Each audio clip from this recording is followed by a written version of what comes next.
You are nothing more than a copy. You are a fraud. Yeah. Get out of my head.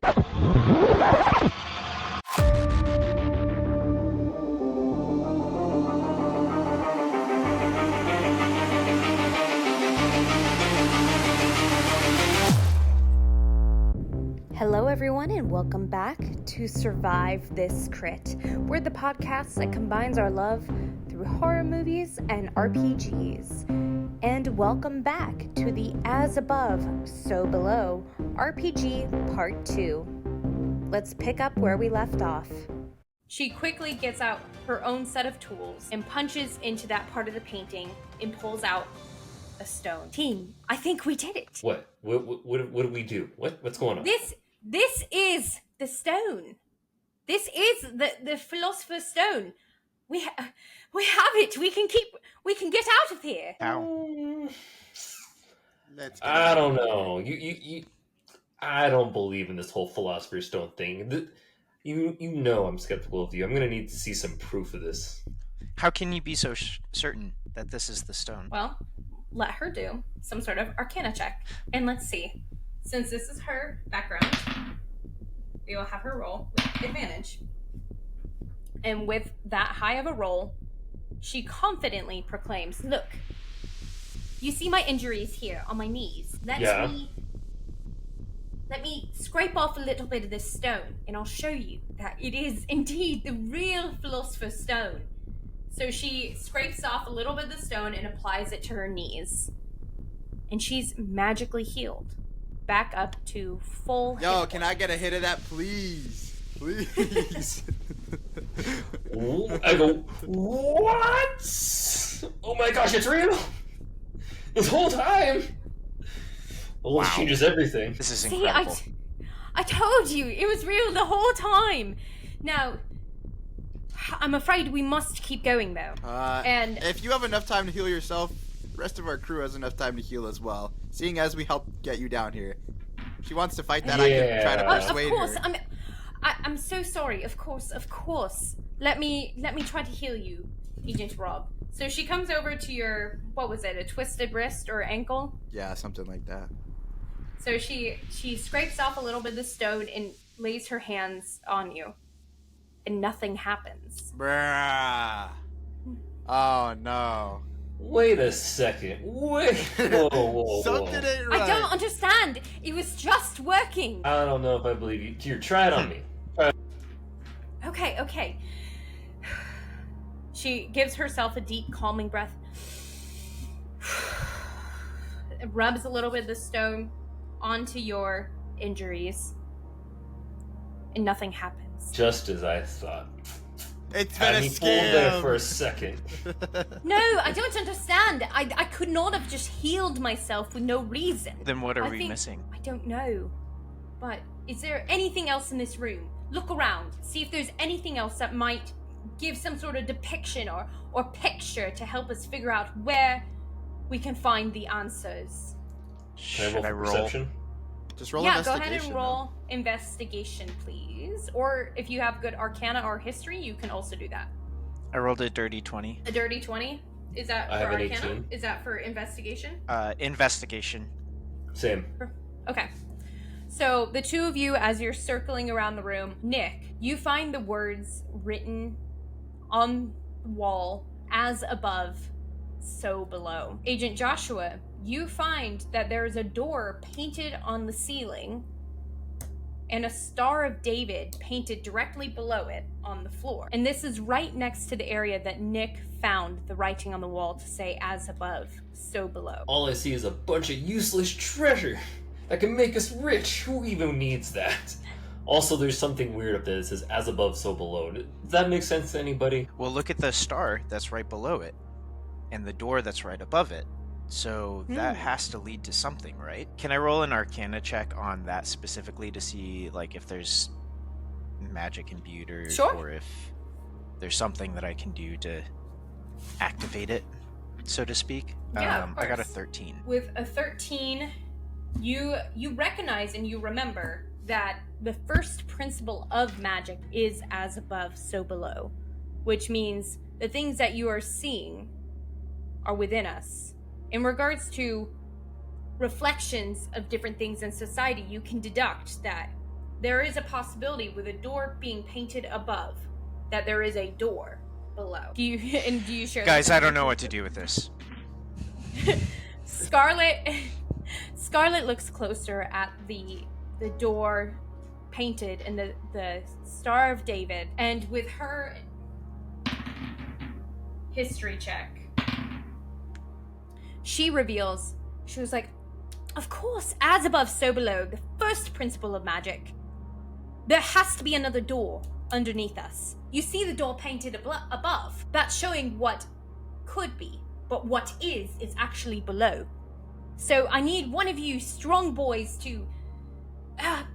is there some sort of rock or something heavy that I can smash on this star here to see if I can open up something below? Do any of you have anything? I have something, and I pull out something gold and shiny. I go, here, I grab something.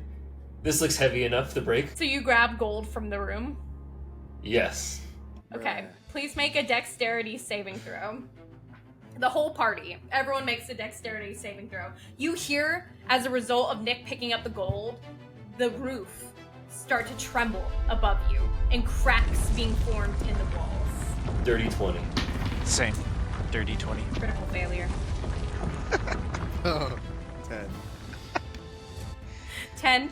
Okay, so Agent Rob and Scarlet need to take 1d6 damage. I had a critical failure, so I feel like Scarlet's gonna actually have to take double damage.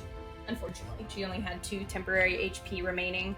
So she then, minus the temporary stuff, would only take 3 damage, minus the temporary.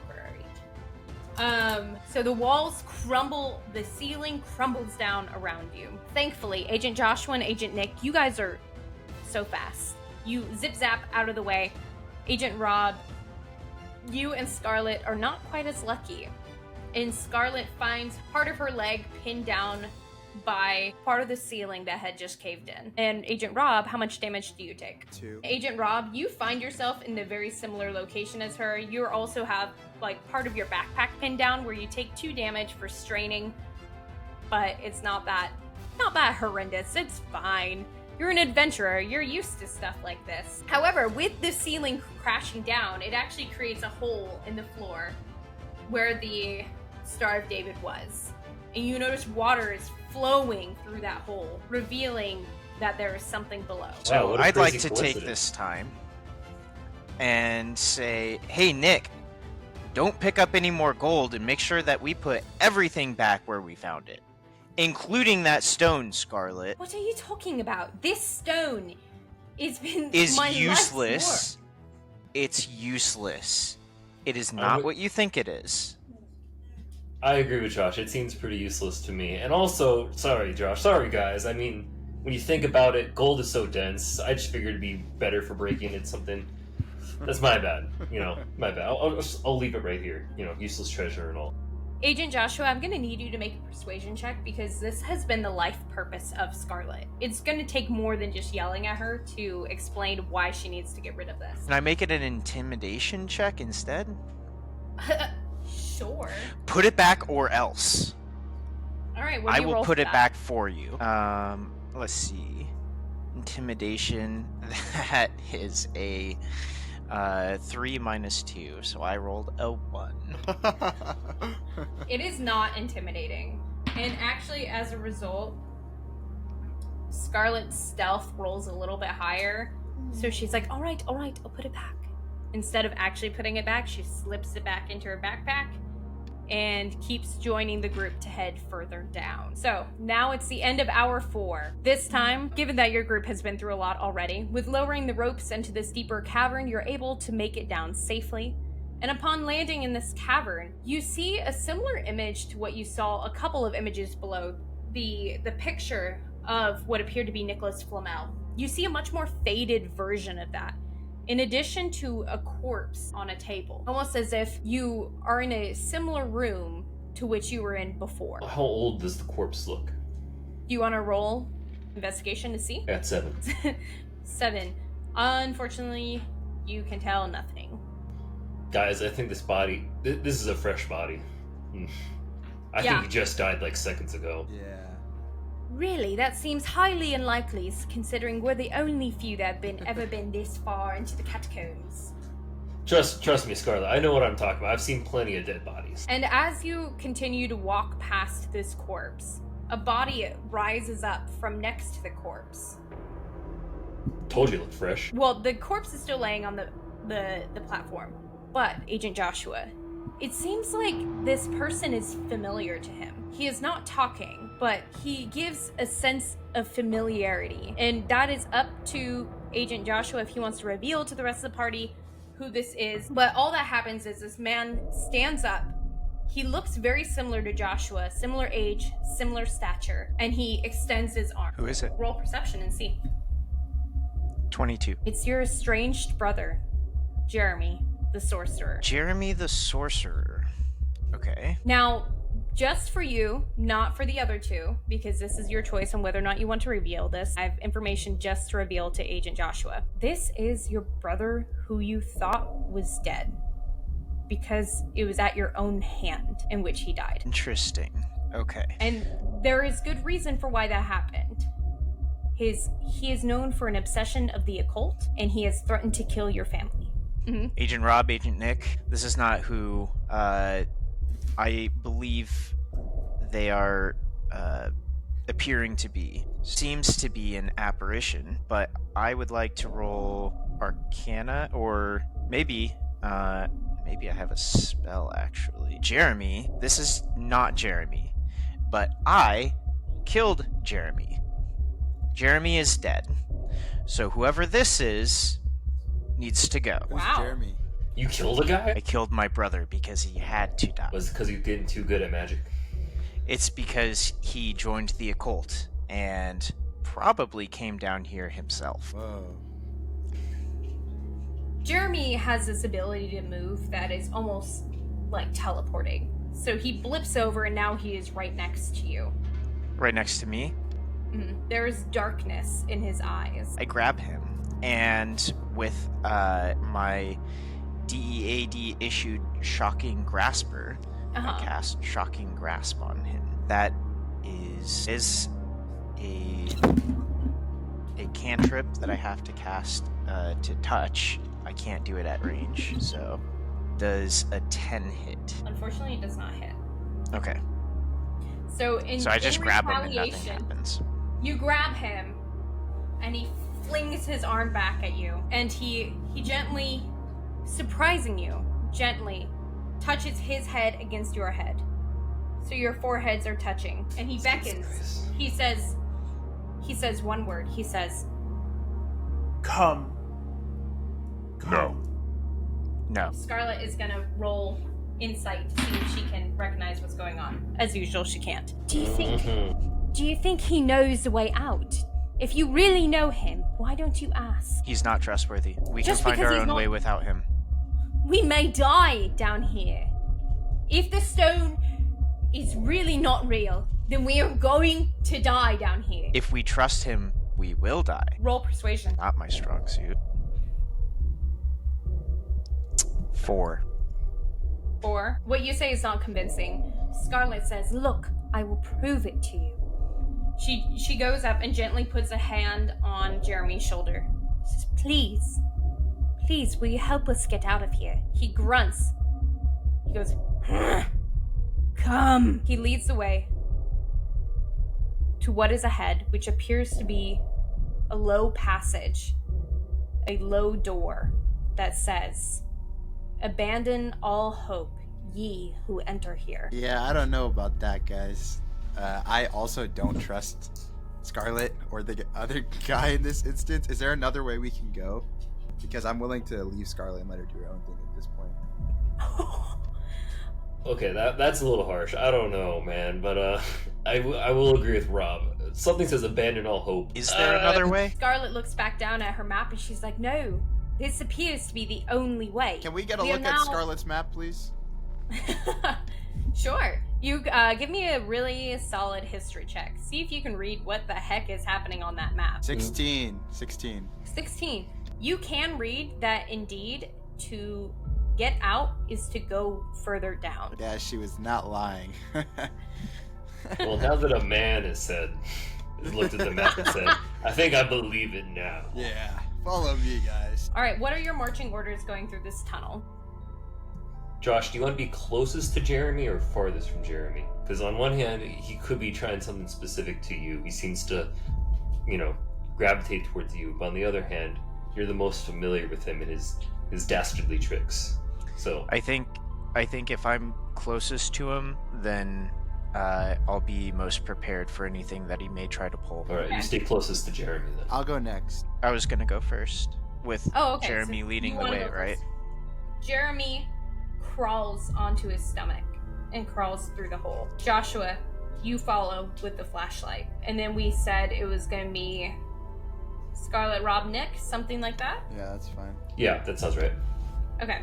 Scarlet, Rob, Nick. And as you crawl through this doorway, you find yourself standing in a cavern that looks strangely like the treasure room that you were previously in.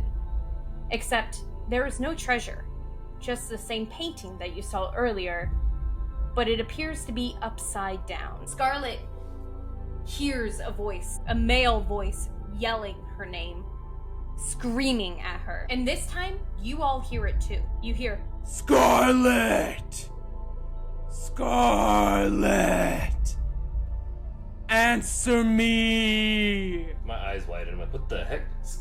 Scarlet, I think you should answer him. Nick, you also hear, everything is normal, along with the Who said that? sound of a slap and a scream. Agent Rob, you hear the voice again saying, Feed me. Please, feed me. This is all I have. and it sounds more like a pleading tone than an evil, nihilistic tone. She made her wisdom saving throw that time for the first time all freaking game. Those of you who heard voices calling out to you, please make a wisdom saving throw. So that's everyone except Agent Joshua. I got a 2. You got a 2. Please roll 1d6 of psychic damage. 19. A 19? You are so unfazed. I have no clue what this means, but guys, I keep hearing a voice that says everything is normal. What are you guys hearing? Are you guys having hearing anything? Yeah. I keep hearing someone call to me. I think you should answer. Robert, what did you get for damage? Oh, 2.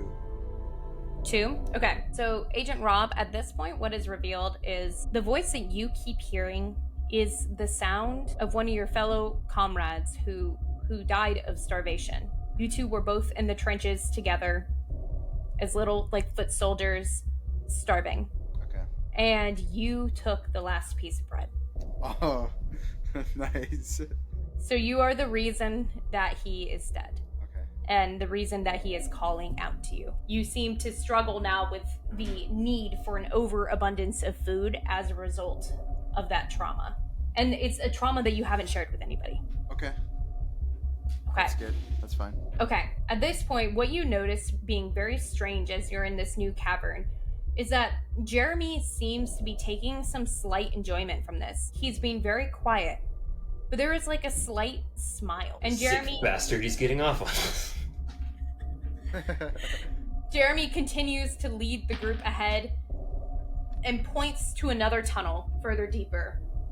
And he points and he says, down. Lead the way, Jeremy. I mean, it seems like I have no other choice. And Jeremy, being somewhat not human, you all basically blink and he's gone. And he waves at you from the bottom. The rope hasn't even been lowered down yet. And he's just down there. What the heck? Yep. He's not alive. And This is not Jeremy. he beckons you to follow. Scarlet is ready to follow. And you notice that also Jeremy doesn't need light. He seems to be performing and moving fine without any sort of flashlight around him. Do one of the flashlight holders want to go down this tunnel first? I thought Josh was going first. Yeah. Yeah, Go Joshua, first. you're still going first? Okay. So, Joshua, please give me an athletics check again to scale down the wall. 18. 18. Yeah, you scale down there with no problem. Who is next scaling down this next tunnel? Scarlet. Scarlet is scaling behind him. She gets a 16. Thank the Lord, she finally passes. And she scales down, seeming to have gained some sort of just much more energy than she had after receiving the healing from the stone. Agent Rob, Agent Nick, 17. You scale down with no problem. I already rolled, and I also got a 17. Perfect. You scale down with 0 problems. So as you hit the bottom of the floor, you notice that Jeremy is starting to act strange. Stranger than when you first saw him. He's twitching and he's contorting his body in a few different directions. His eyes are rolling to the back of his head. And then out of nowhere, he gets very, very still. Josh, is this something that Jeremy normally does? Well, I know I've been calling him Jeremy, but again, this is not Jeremy. We need to keep our eyes on him. And as soon as he makes a move, and as I'm saying this, I'm like preparing a spell just in case he takes action against us. We need to be prepared. Can I use my divine sense again? Okay, sure.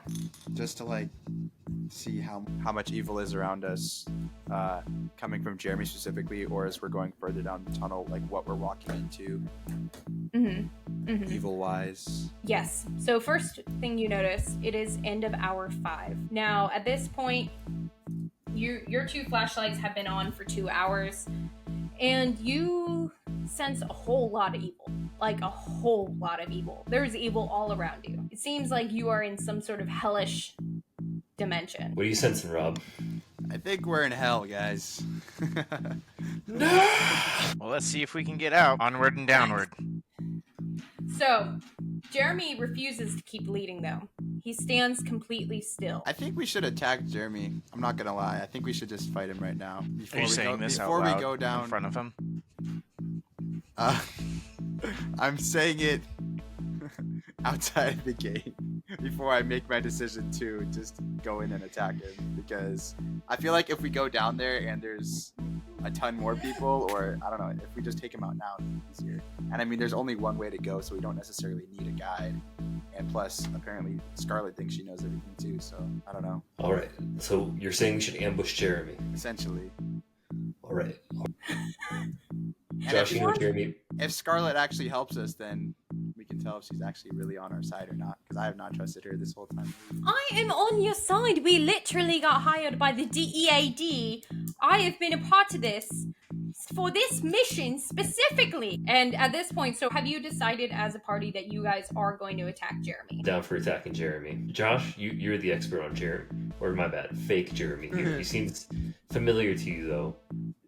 What do you suggest? I think if someone attacks him, then I have their back, but I'm not going to be the one that initiates this, because I don't know what or how powerful this apparition is. Do you want to roll perception to get a better idea of this apparition? Are you asking all of us or just Josh? No, I'm asking Agent Josh. All right.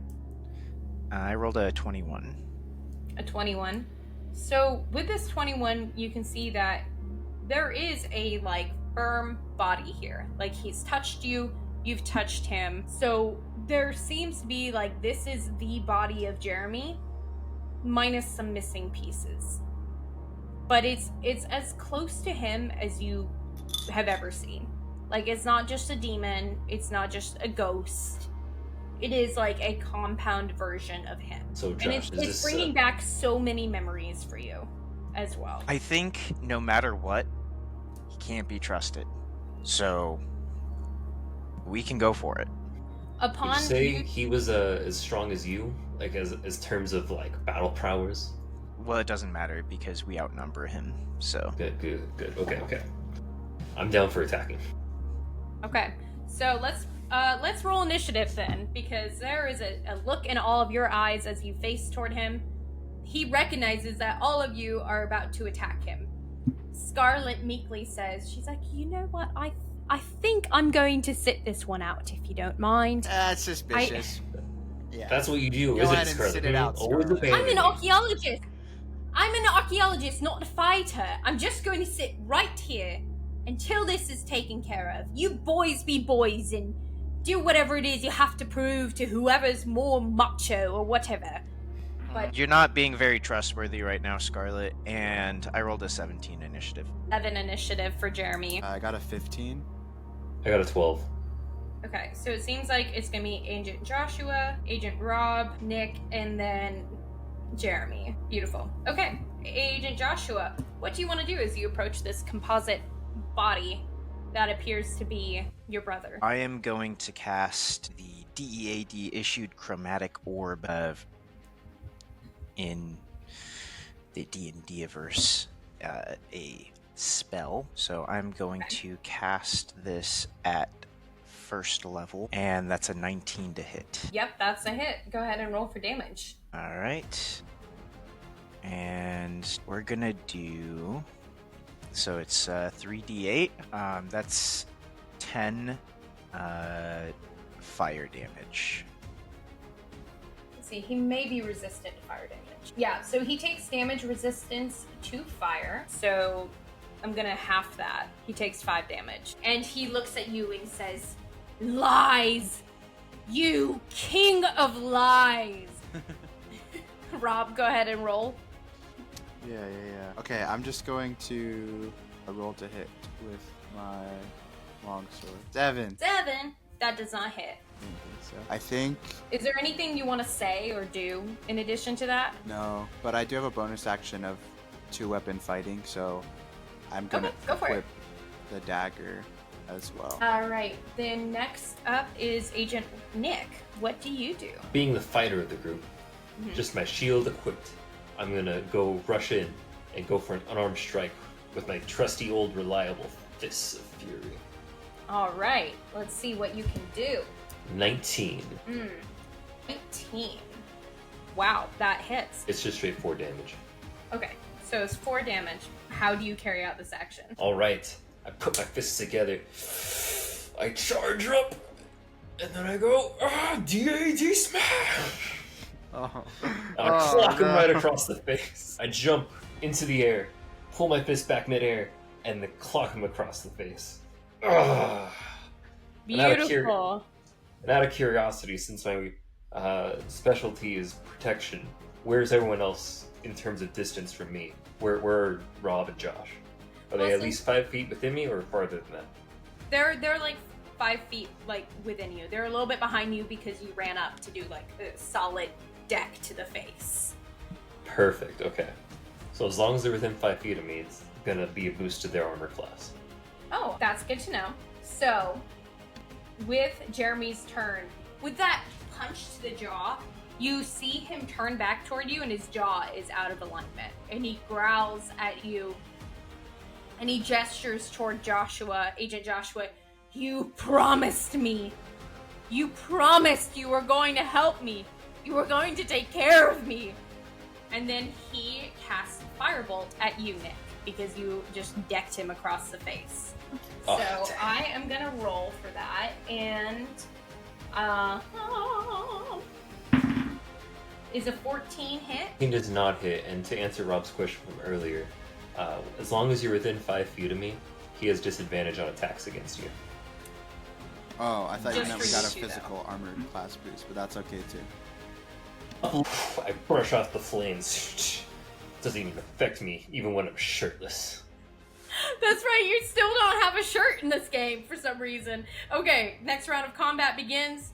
Agent Joshua, you get to go again. In the meanwhile, Scarlet is just sitting in the corner calculating. She's thinking. She's shuffling through her backpack, trying to figure out what the heck is going on and how to get out. Well, at this point, I'm gonna pull out my DEAD issued magic missile, and this missile launcher launches at 2nd level, 4 darts,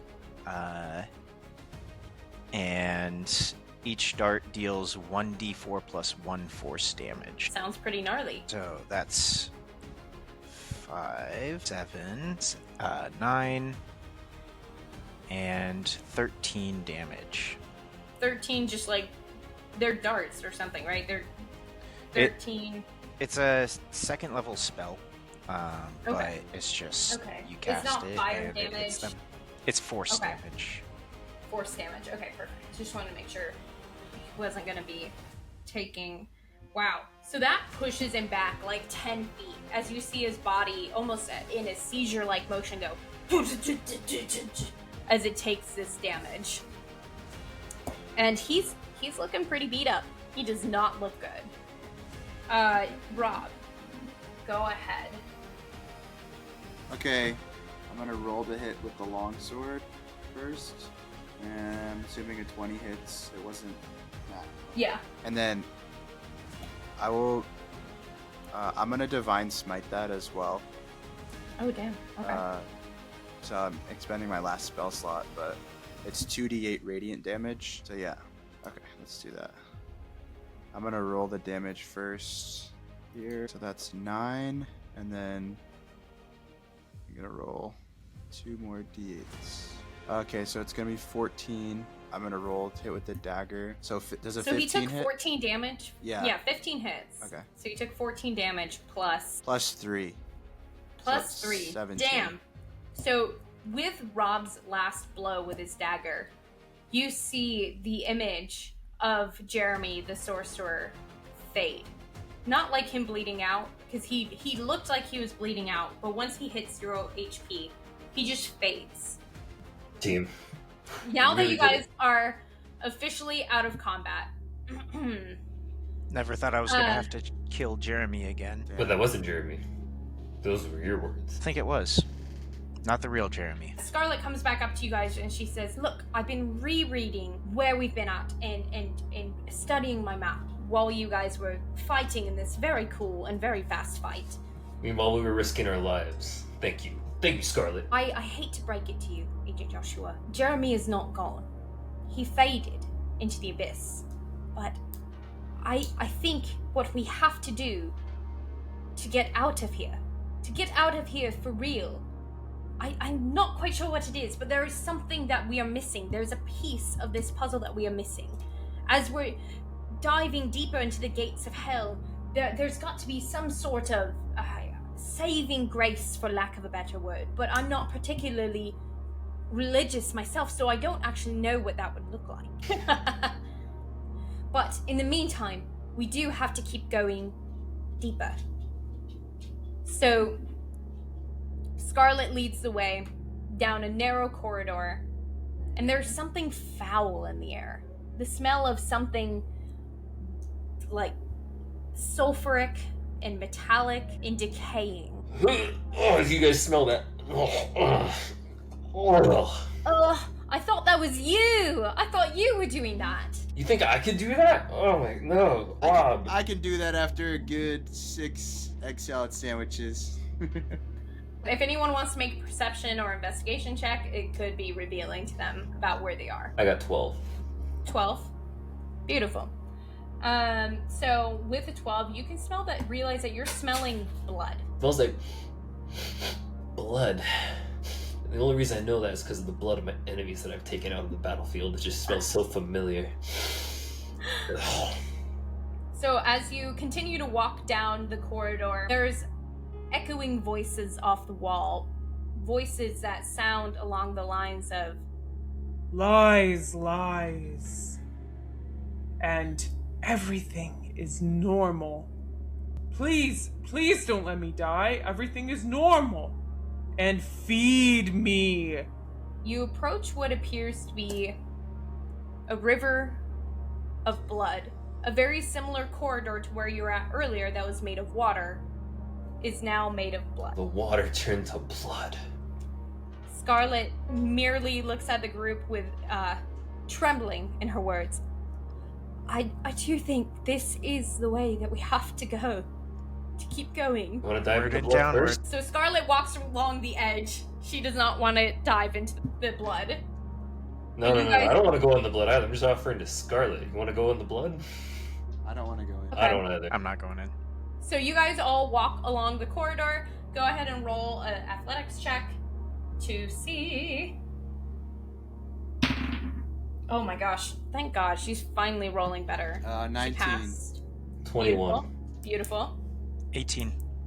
Beautiful. So you all pass, and as just like what you saw earlier, the wall cuts off, indicating that there's more under this river of blood. Scarlet takes a deep breath and she says, I believe we have to go through here at this point. Dive into the river of blood?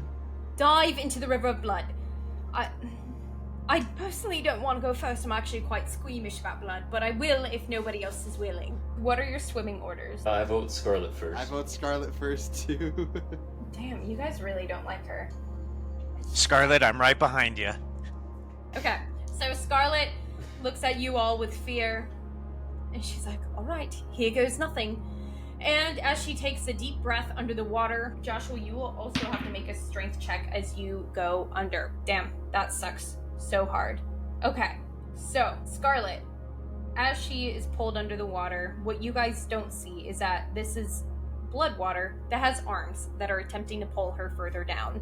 She gets caught by the arms under the water, and she is being dragged down. Due to her constitution modifier being +1, she has a minute before she can roll again to see if she can not drown. But for the rest of you, I am looking for a strength check from you guys to see if you can resist the hands and arms that appear in this river of blood and start to pull you down. To specify, is that a strength saving throw, or do you mean athletics check? Strength saving throw. Thank you. I got a 14. A 14? 22. Okay. I got a dirty 20. So, Agent Joshua, you swim just fine. Agent Nick, you swim just fine. Agent Rob, you also start to be pulled down. What's your constitution modifier? +2. +2? Okay, so you have like 2 minutes till you would drown. Is there anything that you, as a character, would like to try while these arms are grabbing you from underwater? And you can't even tell really where they're coming from. I guess from that last fight, I could say I still had my dagger out, just on guard, and try to start just like cutting the hands or slashing at things. Sure. Just do an attack roll. See if you can cut away any of the hands. Can Josh and I, since we succeeded, can I like signal to Josh, hey, should we go and like save them, help them out? Yeah, so on the other side, what you guys find surprising is that you two make it to the other side and you get out of the blood, and you realize that you two are the only on the surface. Yeah, I only rolled. Josh, I think they both got pulled under there. I think we're gonna have to go back and try and help them out. Let's do it. High five, Josh. I rolled a cute. 6 on the attack roll. The attack roll? Yeah. Unfortunately, that does not hit. So you are swinging a knife blindly under this pool of blood. Scarlet is drowning at this point. Agent Rob, Agent Nick, please roll another strength check as you dive back in to resist the hands, and let me know who you guys are going to rescue. You can do one rescue per person. I got a 21, so I will go for Scarlet. Since I knew she was there first, like drowning, I figure she's Keep out. that in mind, Agent Rob. After all we've been, alright, I will remember that. I will remember that. It's alright, it's alright. I rolled a 16 and I'm going for Agent Rob. Okay, perfect. You guys do pull these characters very quickly out of the water. Thankfully, Scarlet did not have to start making death saves. It was pretty close though. So thank you for that. She is just unconscious though from the shock of it all, of drowning in blood. She is unconscious currently, and Agent Rob is conscious and has not taken any literal harm. So she's at 0 HP is what? She's at 1 HP. Okay. So I pull out my spare the dying syringe, DEAD issued, of course. Nice. And Beautiful. I jam it into her chest because it has to puncture the heart. So she is now stabilized. What happened? You almost died. You got pulled out under there, you started to drown. Luckily, Josh pulled, or no, I pulled you out. What am I saying? But Josh put a syringe in your chest to save your life. And where are we now? We're on the other side. On the other side of the river. Oh, I'm so glad we made it across.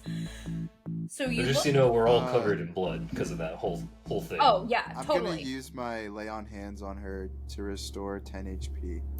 Oh my gosh, that's so nice of you. Where are you laying your hands, Rob? I'll leave that to the viewer's discretion. So as you take a look around the room that you now have landed in, you see a dry cavern, along with what appears to be a foggy mirror up against the wall in the opposite of the room. Scarlet is muttering to herself something along the lines of, I think I understand what we need to do to get out of here, but I'm missing a final piece. Think, Scarlet. Come on. You're supposed to be the expert on all of this. I'm gonna have her roll a wisdom saving throw to see if she, through the trauma she's been through, she can remember what has happened. And of course she does terrible. You agents are now in this room, though, that is a cavern with a mirror on the wall on the opposite end of the room, and nothing else. I look in the mirror to check myself out. Okay, go ahead and make a charisma saving throw, please. I got an 8. An 8? All of a sudden, Nick disappears into the mirror. What? And what pops out of the other side? Something that looks exactly like Nick comes out of the other side. But different somehow, right? He's different somehow, yes. His eyes are darker. He appears to be more haggard. And as there's like wounds on his face, what appear to be claw marks on one side of his face, and it appears to be brutal beatings on the other side, and frostbite on his hands. And he comes out and he says, "Everything is normal." And now he is facing Agent Joshua and Agent Rob. Agent Nick is slamming on the doors of the mirror. Can we? I think we should try to break the mirror. In the meantime, Scarlet finally comes to the realization. She's like, the only way out of hell is down. But we also have to atone. That is the only way we're going to make it out alive. So, is there anything that you've been hiding? I'll go first. I kept the Philosopher's Stone on me. You what? Yes, I know it was bad. And I think the only way I can rectify is I have to go put it back. But more importantly, we have to figure out how to get our fellow agent out of there. Because is that him, the other man before us? For shame, Scarlet.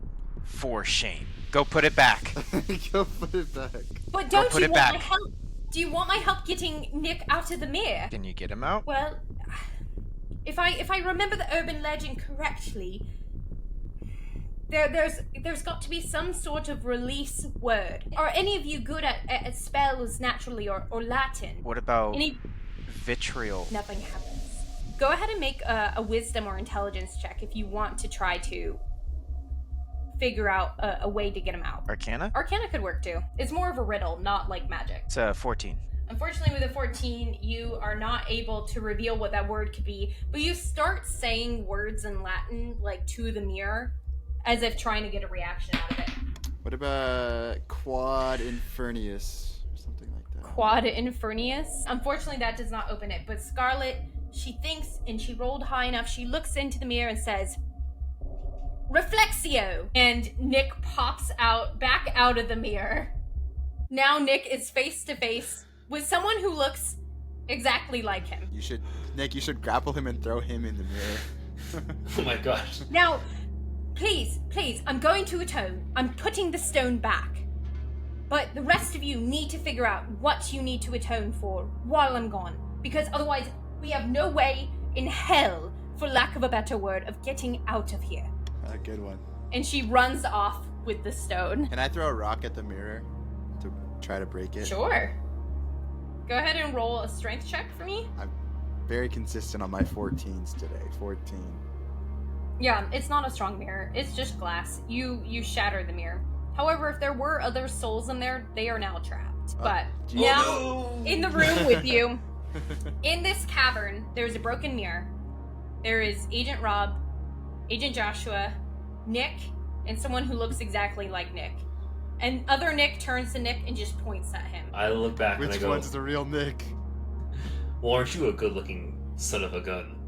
But Bray, that cool scratch on your face isn't gonna be good enough. I'm gonna take you on. Tell me, what is the secret? What is it I have to atone for? Agent Nick, what happens in response is this being says, Look inside. You're not who you say you are. You fraud. Ooh, I like this. Okay, I've been looking forward to this. I want to do Kylie. I want Kylie to do an impression of me. I'm gonna look at them and say, I have one question to ask for both of you. What is your type of woman? What is your taste in women? Well, actually. actually, I'd have to describe someone that looks related to you, Rob. But not exactly like you. It's definitely maybe a sisterly figure of yours. And Nick, what this other figure describes is the figure that your agent Nick, your character, has been married to. He describes her perfectly and quite eloquently. It's like, I can remember the beautiful curls in her hair, and the blueness of her eyes. The way that There it is, guys. There it is. He's fake. Her eyes are not blue. Do we What take do you him out? mean? That is my wife! That's We my need to get wife. rid What of are you him. talking about? This is fake Nick. Real Nick, fake Nick. Right? I did. Is Agent Guys, Nick he's got a I scratch am over his real Nick! He's got a scratch over his eyes. Come on, guys. You can tell it's not me. I didn't have a scratch over my eyes when I came in here. Come on. Think. Tell me That's something what I'm only saying. the real God. Nick would know. You fraud! Don't you remember what you've put me through? Put you through what? What are you talking about? You are just a copy of the original. What? What are you saying? Why does that sound right? What? Okay, so this version is gonna make a intimidation and fail. I assume a 6 is not intimidating. I go in to punch this guy. Okay, go ahead and attempt to punch. I punched. I got a 13. Which, if he has does he have the exact same stats as me? His AC is 12. His AC is 12. Okay, it works. I got it. Okay, so go ahead and roll for damage. It was an unarmed strike, so it's a straight 4. Straight 4. Okay. Yeah. Yep. So he takes 4 damage with that punch across the face. You can see that one of his old scars is starting to drip. And in a contorted version of his voice, he says, You really shouldn't have done that. I look at and his cool scar and go, why does that scar seem familiar? you're never getting out of here alive. So he attempts to bite you. Oh, that was a critical fail, though. That was a 1. So he bites does himself. yeah.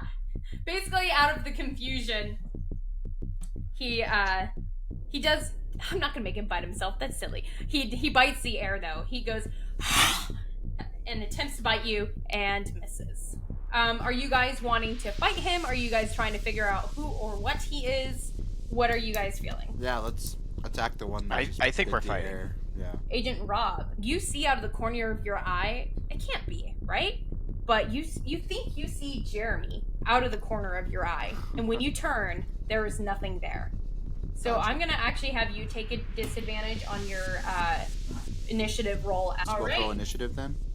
Yeah. If you want to join the fight, I assume you do. Yeah. I got a 10, I got an 8. an 8, and then Nick, what did you I get? got 17. 17. All right, Nick, you get to go first. All right. Before I go in for the attack, I'm gonna make another plea with him. Say, tell me what it is I've done. I have no idea. And then I'm gonna wind up for another punch, just to convince him even harder. Okay, go for it. Go and roll, see if you can make your attack hit. It is an 8. An 8 does not hit.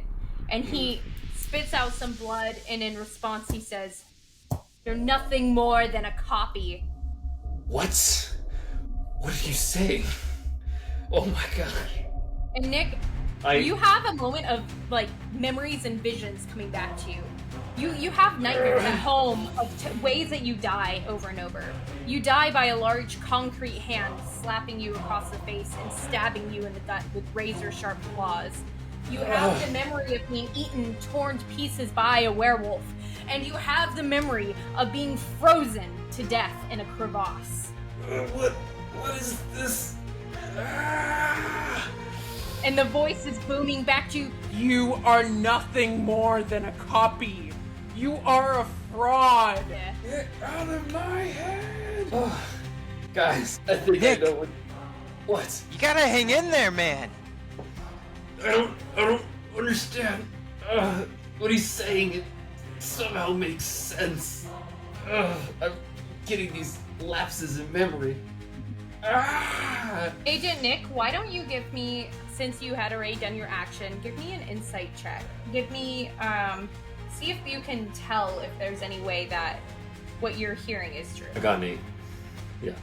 With an 8, you look down on your wrist and you see the number 04 written on your wrist. 04. I always thought this tattoo was to remind me that I love Cuatro Quesos Dos Fritos. But it's not. Oh, guys. Oh my gosh. I know what it is. Wait, do I know what it is? I think you do. Do you want to tell me privately first, or do you want to just go with your guess? Okay. So is it that I've been lying to everyone that I'm not the real Nick? I'm just a clone? Yeah. Okay, cool. Okay. Guys. Oh my gosh, guys. I know what it is. You're a clone, aren't you? I'm not the original Nick. I'm just some Rick and Morty level clone or something. And It's gonna be okay, Nick. I'm part of some crazy DAD experiment. Every time one of me dies, another one is born. Oh, gosh, I've been lying to you. I realize that now. And with his atonement and rectification, you notice that the other version of Nick disappears. He fades away as if nothing had happened at all. And out of the corner of your eye, Agent Joshua, the image of Jeremy flickers again. And Nick, in the meantime, I am going to need you to make a wisdom saving throw to make sure that your atonement really sticks. And I'm going to give you a point of inspiration because that was a really powerful speech you gave. I used my inspiration and rolled twice. Second time I got a 19. So Perfect. With your 19, you have officially atoned. And on the other side of the room, you can see that there is a tunnel being revealed. Like pieces of rubble are falling away, revealing part of a tunnel. Agent Joshua, back to you. You see Jeremy in that corner near where the tunnel is forming. Jeremy looks you dead in the eye and says, "You left me." Everyone else can see Jeremy too. Everyone's a little floored that he's back. Let's talk about this, Jeremy. What really happened? Why don't you describe it to me? You left me to die. You left us. You left us to join the occult. To join evil itself. Jeremy, I did kill you because you were trying to kill me. He blubbers to himself. Please make a wisdom saving throw now that you have made your confession heard. 11. An 11? Unfortunately, it's not genuine enough. Jeremy flips closer to you with his hand extended, but he's fully ready to attack you. He's giving you one more chance to atone. Jeremy, I'm sorry. Okay, go ahead and roll your wisdom saving throw. not good enough. I'll give you a point. Beautiful. You make it. So with that 17, Jeremy fades to the abyss. Now, Rob, at this point, your hungry demons are yelling to you louder and louder. They're saying, "Feed me!" while you're smelling the delicious smells of mac and cheese and ribs. And at this point, you're getting almost hallucinations. There are piles of food appearing before you. Some of your favorite meals just appearing. And it is tempting enough to eat. Please give me just let's start with a dexterity saving throw, because I don't want it to get confused with the wisdom saving throw you will eventually have to make. But your whole party can see piles and piles of food appearing around you.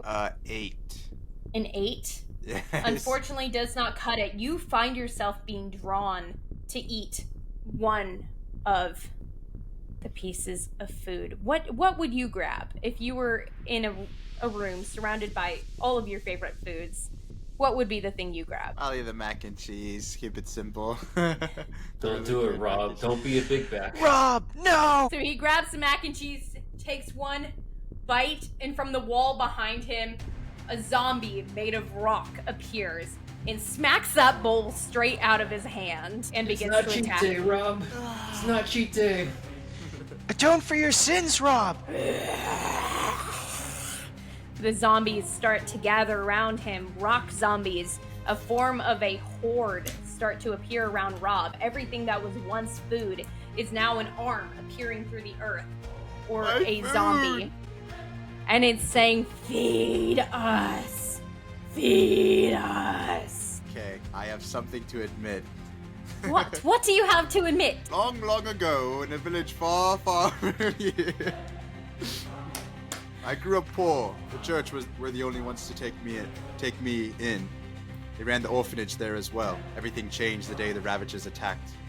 The city was rampaged. Church burned to the ground. And in the midst of it, we found our way to survive. Rations here and there, food scattered throughout the village. But I was selfish. I didn't want anyone else to take what was mine. And in my greed, I took the last of the food, allowing everyone else to die. Even my best friend, who cried out for food in the last moment. Feed me! I ate the last piece of bread in front of him as he died. And I'm sorry, old friend. But it was pretty good bread. But I'm sorry, old friend. Can I just say I ate up every second of that story? That was beautiful. Give me a wisdom saving throw with advantage, because I really like how you told that interpretation. British accent and all. 14 is the higher one. 14 is a higher one? Yes. Unfortunately, it does not hit. All right, so now you are entering combat with the horde of rock zombies. So, for the sake of simplicity, we can keep our combat order that we had earlier with the Mimic, but I'm going to add Scarlet at the bottom. And Nick, you are up first as this horde is approaching. And Robert, with every turn in combat, you have the option to attempt to atone again or to fight. So just know that you have that option. Gotcha. Let's see.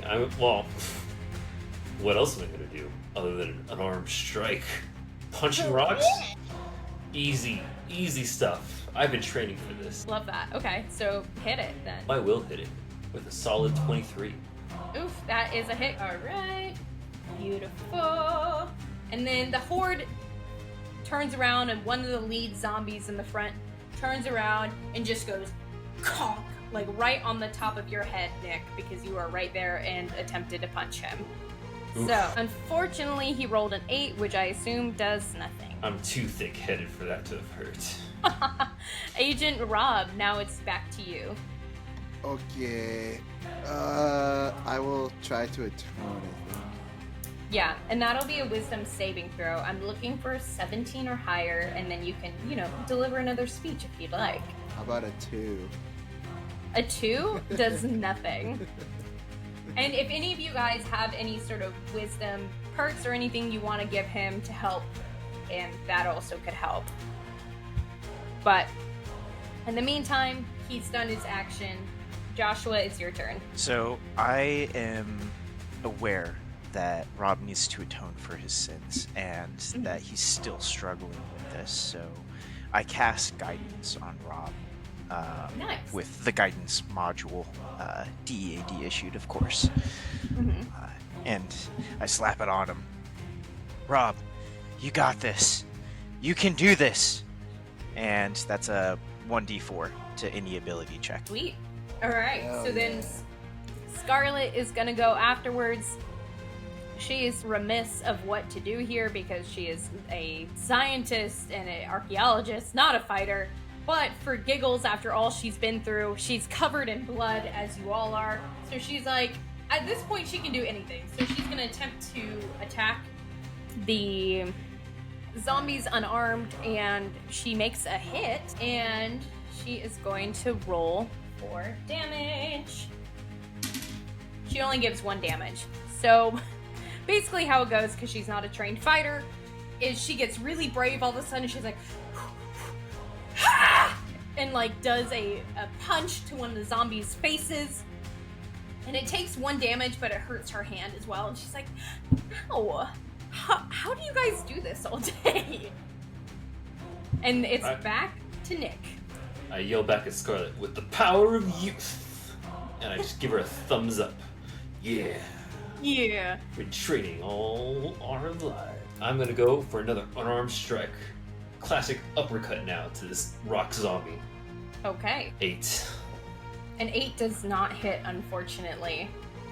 And it roars in protest against you, and now it's going to attempt to hit you again. Oh yes, and I just saw that it has a multi-attack. So it's going to attempt to make one attack at you and one attack at Scarlet.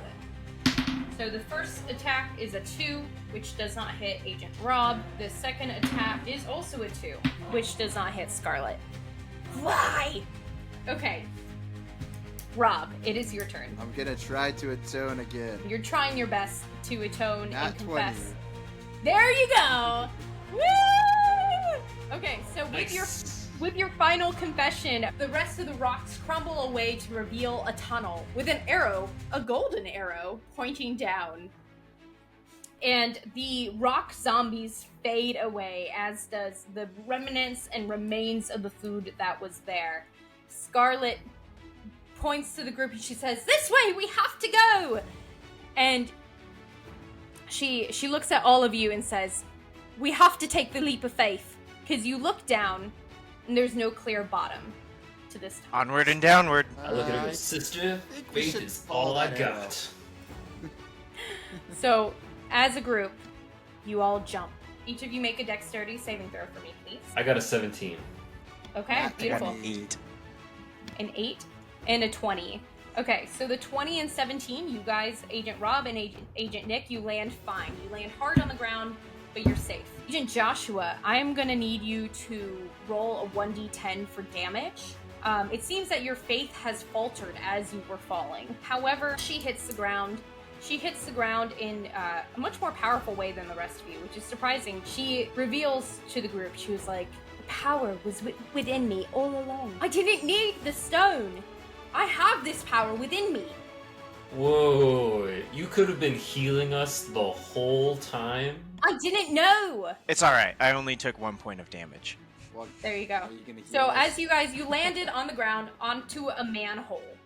So you need to make a strength check to be able to move the manhole. But you can see light from the other side. I rolled a nat 20. I'm just really ready to get out of here. Agent Joshua, scoot aside the manhole. It feels like gravity is working against you guys. And then you crawl through the manhole. And your perception is a little distorted. It feels like you guys were upside down before. And as you crawl out, you're right side up, back onto the streets of Paris. And you guys have officially crawled out of hell. Congratulations. We At did this it. point, Agent Nick is like, "What the... What?" How did that happen? And all You of were you are going covered down. in blood and gore. I did And I'm not think we were still- getting out of there. I'm still shirtless. Oh my gosh. Shirtless, covered in blood and wounds. And Scarlet looks to the group and she says, "You all have helped me complete my life's purpose in my work. And for that, I am forever in your debt." Scarlet, hold on a second. Wait. I put my head back down the manhole. I want to see if, like, there's some weird thing. What would happen if I put my head back down? Do I feel upside down or right side up? You would feel upside down. Okay, because it's a normal manhole again. Interesting. Mm-hmm. Yeah, well, hell is weird like that. And you Hell make be like sure that. to... Hell be like that, though. You make sure to cover back up the manhole. Scarlet says to the rest of you, "Well, I guess if we'd consider the contract with DEAD void, since there is no physical stone, I guess I am the stone." Alright, we're gonna have to report you into DAD for custody. We're gonna have to have you come with us, please. Seeing as you owe us big time, I think the least you can do is come back to our headquarters with us. Roll persuasion with advantage, please. 13. 13. Scarlet sees the benefit of being protected by a secret paranormal agency now that she's been given this wholly insane alchemy power. So Scarlet joins your group, and the rest of you go off into the Parisian sunset, just having escaped the gates of hell. And congratulations, you guys! Freeze good. frame, jumping high five with Rob and Nick. Let's go. Yeah! Alright! Woo! Good job, guys. I feel like Scarlet's definitely gonna get experimented on. That's probably true. We'll keep it in the canon somehow. Something new we're starting over here with Survive This Crit. we like to ask our DMs what it was exactly that inspired them to write the campaign in the manner of which they chose. So, Kylie, would you like to explain a little bit what happened behind the scenes here? Yes. Well, I will say, first of all, this one was actually surprisingly hard to write because the movie doesn't make anything clear. So what I ended up doing was doing a lot more research on Dante's Inferno and trying to match everybody's secret to a layer of hell, which is why each character ran into something very specifically at a specific time. And I knew that I wanted to have more fights in there, but I hope that you guys had fun. I know you didn't get to technically kill anything, but I hope that it was enjoyable exploring the gates of hell together. Yeah, Honestly, Absolute blast. That was great. Yeah. Yeah, I enjoyed this. Well, thank you everyone for listening to Survive This Crit RPG edition for our campaign As Above, So Below. And just as a quick reminder, just to make sure you like this podcast, share with a friend, help us continue to grow this wonderful community that we've been growing. So thank you so much. Rob, Josh, thank you for joining us, and goodbye everybody. Mandy. Hit that like button, hit that follow, hit that subscribe button, and we'll see you guys on the next video. Let's go!